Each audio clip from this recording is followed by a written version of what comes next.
Davlat rahbarlari uchrashuvlarida rasmiy protokol qanchalik muhim ekanligini bilasizmi? Bunday holatlarda xatoga yo'l qo'yish sizni ijtimoiy tarmoqlarda mashhur qiladi. Shu bilan birga davlatlar o'rtasidagi munosabatlarga jiddiy ta'sir qilishi mumkin. Keling, bunday holatlarni eng mashhurlarini ko'rib chiqamiz.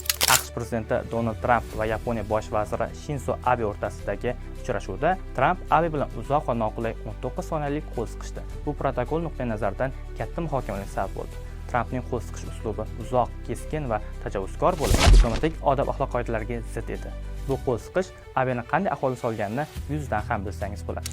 Germaniya kansleri Angela Merkel bilan Italiya bosh vaziri Silvio Berlusconi G8 sammit uchrashuvida u bilan salomlashish o'rniga telefonda baland ovozda gaplashib, atrofdan aylanib yurgan. Merkelning hayratda qolgan yuz ifodasi va Berlusconining beparvo harakati protokolning jiddiy buzilishi edi. Yevropa Ittifoqi rahbarlari Ursula von der Leyen va Charles Michel Turkiya prezidenti Rajab Tayyip Erdo'g'on bilan uchrashuvda protokolda juda yirik xato yuz bergan.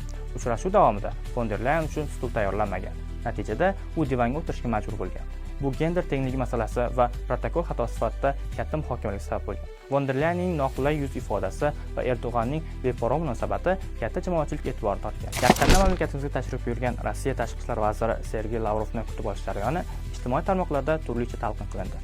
Baxtiyor Saidov janoblari o'zbekona iliqlik va samimiylikni namoyon etib, Lavrovni quchoq ochib kutib oldi.